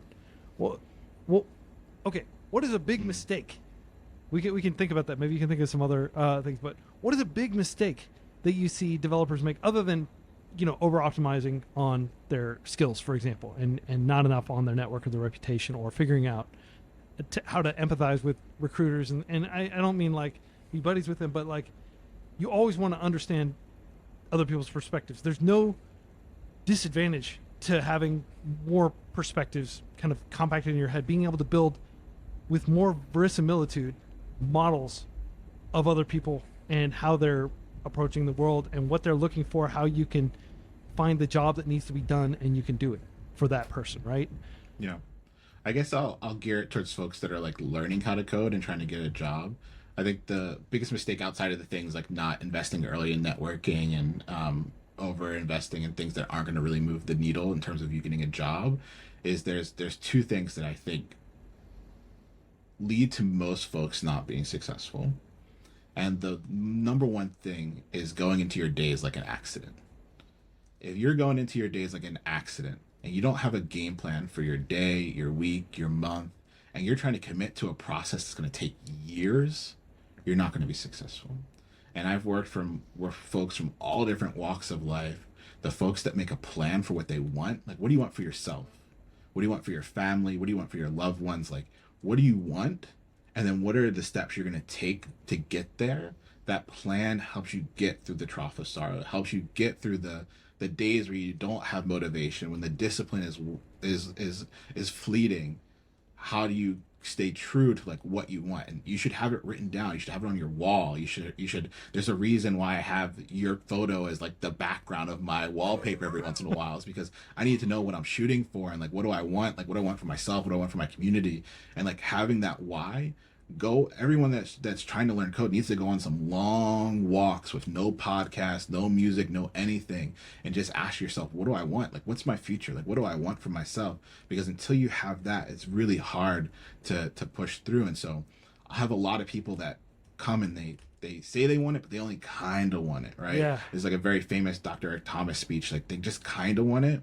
And until you really want it, and that can come from a lot of different ways. It can come from being fucking hungry. It can come from wanting the respect of your family. Like, it can come from a lot of different places. But until you have that, you're not gonna make it through. Yeah. Yeah. So having that hammered down and really having it visible, putting it somewhere on the wall, like knowing what it is, and then every day before I go to bed, I write out the 3 things I want to get done the next day. Once a month, what are my goals for the month? Once a year, like, well, not once a year, every couple of months, like, what am I trying to get done for the year? And I hold myself to it. And the last piece I'll say about this is I get buy-in from the folks that matter most to me. So it's not something internal to me. Like, I know if I want to be successful in this, I need to get the buy-in of my wife, right? Hey, this is the thing I want to do. It's going to take a lot of time. It's going to take some nights and weekends away from us being together and with our family. And I need you to understand why I'm doing it, why it's important, and can I have a little bit of your trust? And I'll prove that to you over time that it's worthwhile investment. But I need you to know, like, why I'm doing this and get that buy-in. Because if you don't have that buy-in, especially if you're like still at home with family that doesn't get it, if you're not being as present with your loved ones, that's going to build up some resentment. And for a lot of folks, that's another reason why they're not successful. So Yeah. don't go into your days like an accident. Have a plan for your days. Know what your why is, and get buy-in from the folks that matter most. Yeah, that getting buy-in is so important because learning to code is a long, long journey, and you get all hyped up. You get like these, probably YouTube ads or ads on the side of your coding tutorials. Learn to code in just 3 months and get a job paying like $200K and like, whatever, and to be fair, there are plenty of developers who do learn to code very quickly and do get jobs. I've had lots of friends who transitioned from working on Wall Street and they went to some expensive, intensive coding program and they were able to then go get a job in Silicon Valley. But they already had college degrees. They already had, probably figured out how to plan. They probably had an understanding of like a lot of the, learning techniques that we've been talking about. And most importantly, they had a lot of money and they were able to just focus on it exclusively and attend an intensive in-person boot camp. And that era may have passed. It may be that it's just a little harder now to be able to get a job just because you should learn math, right? Like it used to be back in the day, you could just learn some WordPress and you could probably go get some clients doing WordPress work. And it may be that case, but with the global market and the level of competition you're going to get from places like India, Nigeria, China, like tons of extremely educated, extremely hungry people are coming from all these places. And, frankly, they're going to eat your lunch if you're not putting in the time and effort. Benjamin Franklin said, few people plan to fail. Most people who fail to plan. That's a paraphrase of what he said. It's not an exact No, it's perfect. Yeah. But it is like 100% what Leon's saying here. So I just want to emphasize like getting buy-in from your family. Like when I learned to code, again, I don't want to make this all about me, but like I told my wife, like, hey, like I've got this job as a school director, right? And I would like to become a software engineer. And we had double income. We had insurance, which is a huge deal here in the U.S. Through her work. And so even if I left my job, we could continue to have health insurance. And I just grinded every single day. And I did precisely what you're talking about, planning out, okay, what am I going to accomplish the next few days? Because planning is everything. Like it's so important to have a plan and to stick to a plan and to have goals that are measurable and that are within your control. That's another mistake I see a lot of people make is people will be like, my goal is to get, 100,000 YouTube subscribers this year. Or my goal is to get, a job paying like $N,000 or to get in freelance clients. Those are not things that you can directly control. Yep. You can't control the outcome, but you can control the input. My goal is to play bass for an hour a day, right? or whatever goal I might have at a given moment. Yeah, Can you, James Clear of like Atomic Habits has a very famous quote that I love so much that he says, "We don't rise to the level of our goals; we fall to the levels of our systems." And so this idea, like we can have all these lofty goals, but if you're not putting in the systems, the how you're going to study, play the bass for an hour each day, study your languages for an hour each day, and the process for that, it's just not going to work out for you in the long yeah, run. absolutely. So we've talked a lot, and of course, you and I, we grew up in the U.S. You grew up in Philly. I grew up in Oklahoma City, and here in the U.S., even though things are not equal by a long shot, it's a very unequal society. We still have vestiges of history Yeah, going back 400 years, right? Like the warp, essentially the haves and the have-nots, and but in the U.S. we're pretty well off compared to folks in a lot of countries. For example, like the hyper competition in places like India and China, where you've got like so many people getting like CS degrees and trying to compete, and so few employers. Or Nigeria, where there are so many amazing developers. Like I think it's like the third or fourth largest community in FreeCodeCamp of people that that's use awesome. Yeah. FreeCodeCamp is Nigeria. But if you look at Nigeria, there aren't a lot of big employers, and the government's kind of a mess. And as a result, there's not a lot of opportunity, even though there's a lot of talent. So a lot of those people have to move overseas, so like Europe or to the United States or wherever they can find opportunity, right? Like a lot of the, what is the proportion of people doing 100 devs who are outside of the U.S. and what have you observed about those people that might be helpful for them? Yeah, and like just a follow-up question I'll tack on is like, do they need to move to the U.S. to be able to be successful in software engineering, or are there other paths you've seen people succeed with? Yeah. So I would say about half our community is from the U.S. and about half is from everywhere else. In fact, the first jobs we ever got were not from the U.S. They were from Brazil, then Poland, UK, and then a bunch of other places in South America. And so a lot of our community and folks that have gotten jobs haven't been from the like U.S. centric. And so the first thing I always say is whenever somebody from outside the U.S. says, I want to get a job, I just tell them bluntly, it's way harder. Don't let anyone convince you that it's going to be the same pathway as somebody from the US. It's going to be a way more difficult journey. And there's a very couple of like very key things that you have to keep in mind.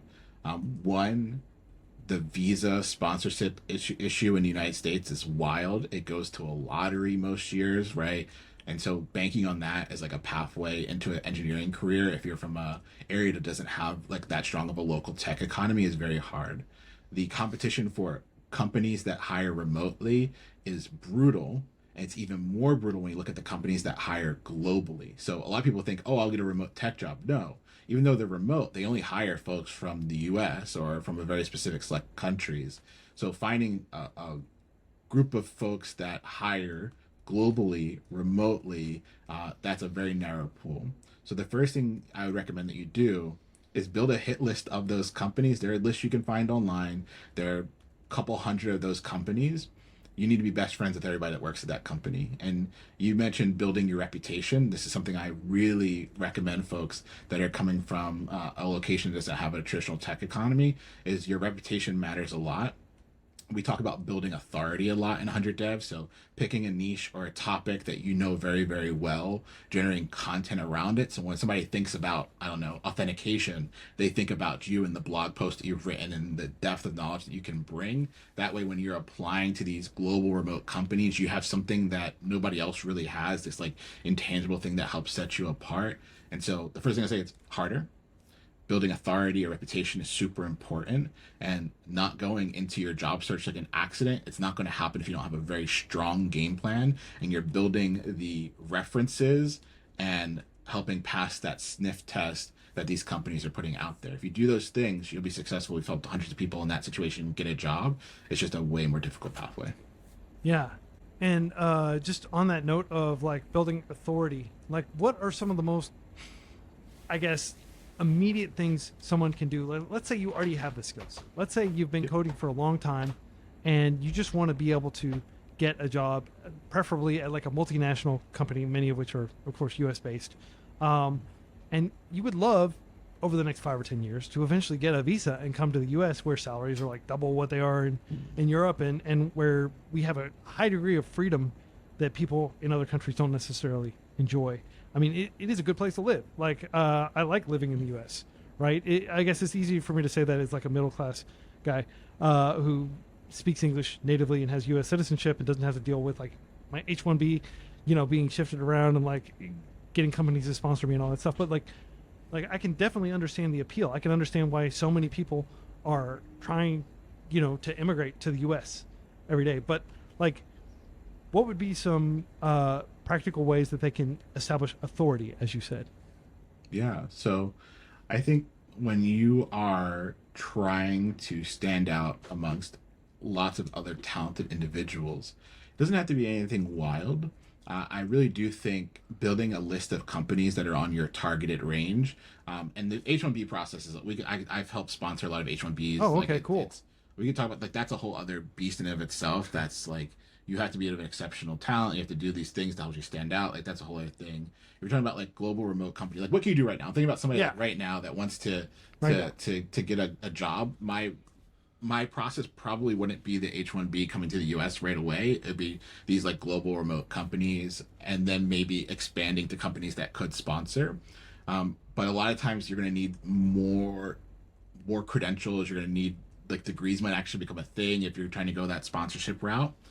So I recommend right now, if you're someone in Nigeria or India, looking at these global hiring remote companies, figuring out what they do, building a list of them, building a list of all the people that that work there, adding them to a Twitter list, right? Like each person, adding them to a Twitter list, start engaging with their content, just liking stuff at first. Don't be spammy, don't be weird, just like engaging with them, liking their content, congratulating them when they get a new project built, right? Like building that network of folks that know who you are over time. Like you become like an acquaintance. Like you can go from a nobody to like they have no idea who you are to an acquaintance just by regular interaction on LinkedIn, Twitter. And there's a fine line between like being weird with it, right? We at 100 Does, we always joke it's not stalking, it's networking. And so you want to make sure that you're not like crossing that line.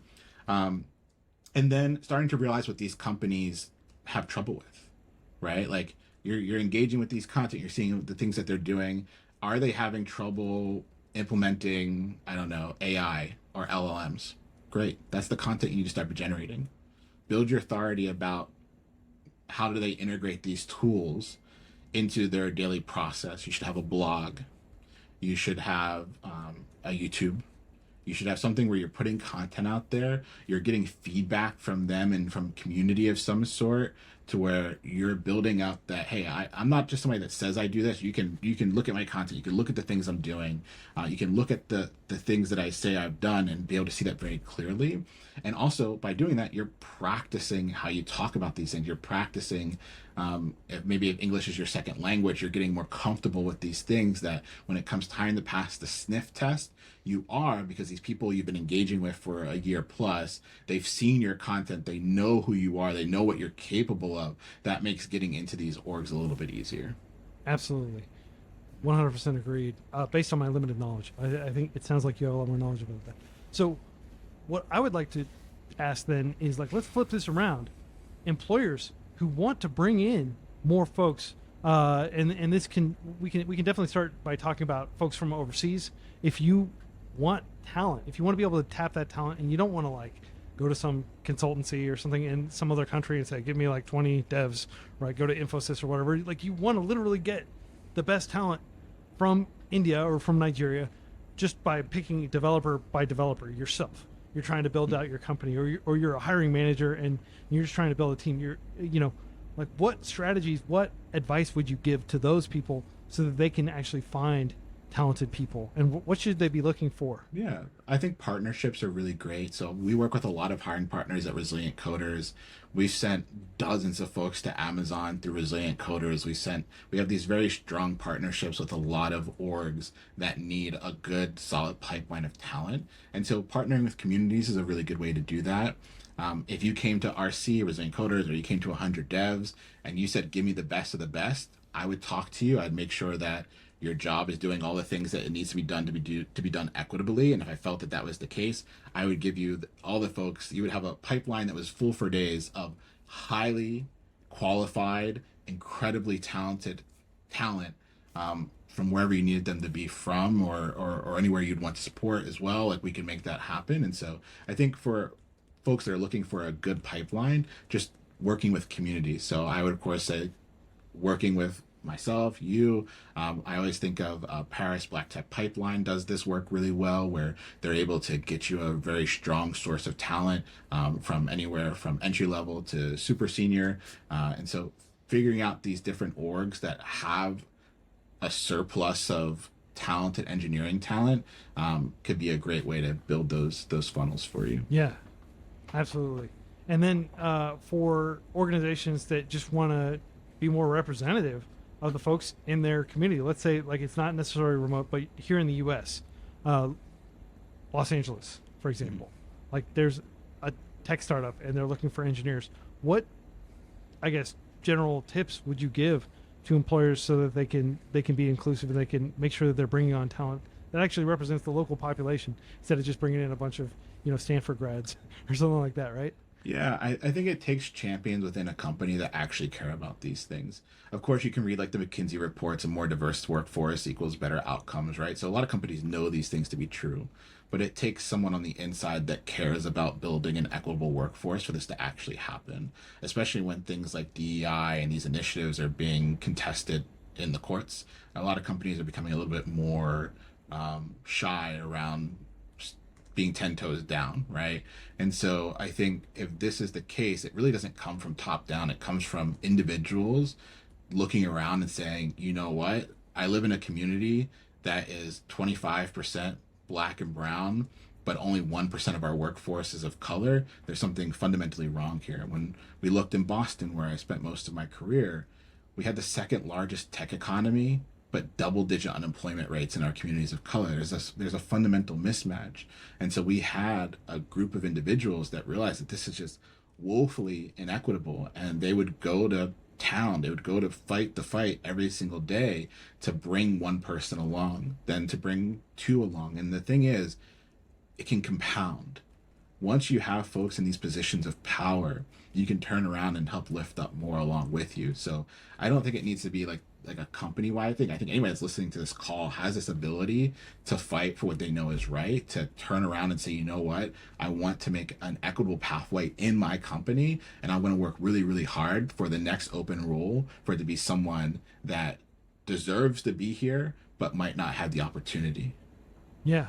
And that's a huge part of 100 Devs. Like, as far as I can tell from like listening to a lot of your episodes and stuff, like instead of asking people to like necessarily donate to 100 Devs, or like you tell them send the elevator back down is something you've said a few times. Like try for every one of the 100 Devs cohort members, the learners, they should try to find somebody else who's an alum and bring them onto their company so that they can kind of essentially be increasing the number of alumni within these organizations. In the free software community, we have a word gratis, right? It's not free, it's gratis, meaning that there's like no cost, like there's no like monetary cost.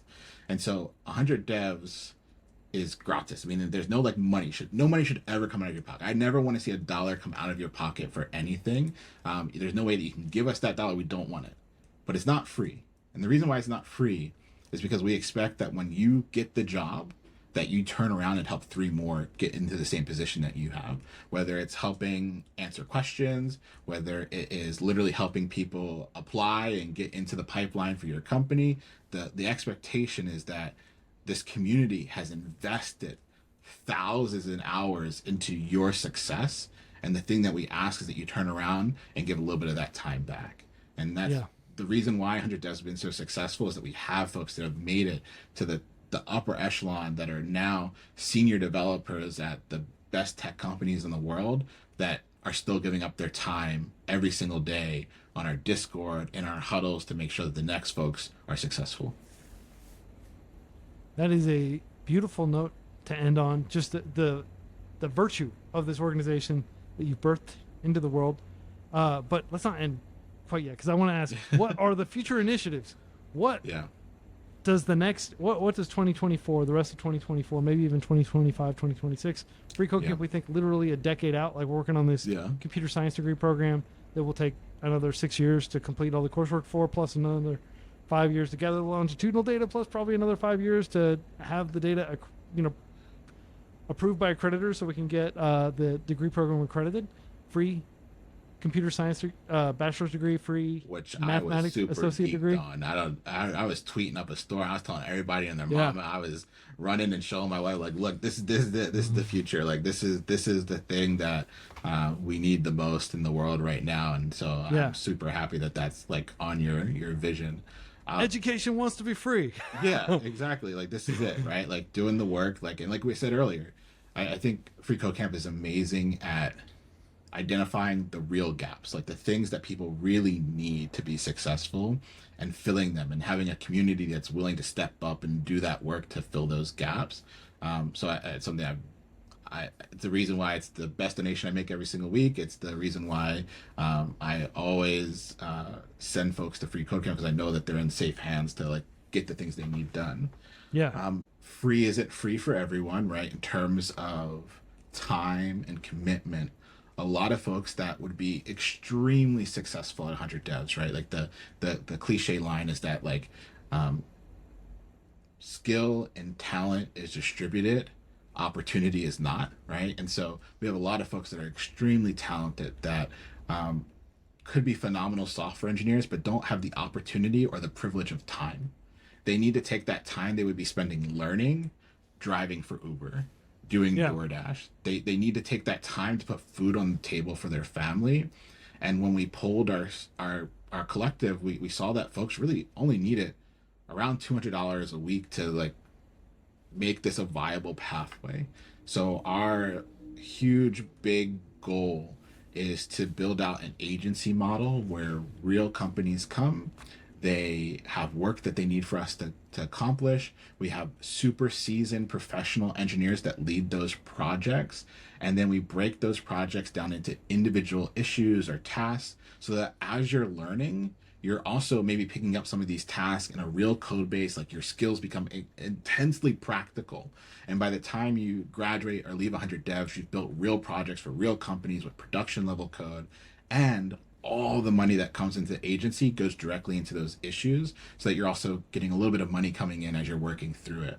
And we think that might make our program more equitable for folks that just don't have that last little bit of privilege of free time. And so, like I said, we talked about earlier, we're a group of people that run headfirst into really big, audacious goals. Sometimes it works, sometimes it doesn't. Yeah. We're going to have a lot of mistakes. A lot of things are going to go wrong, but we're going to figure it out.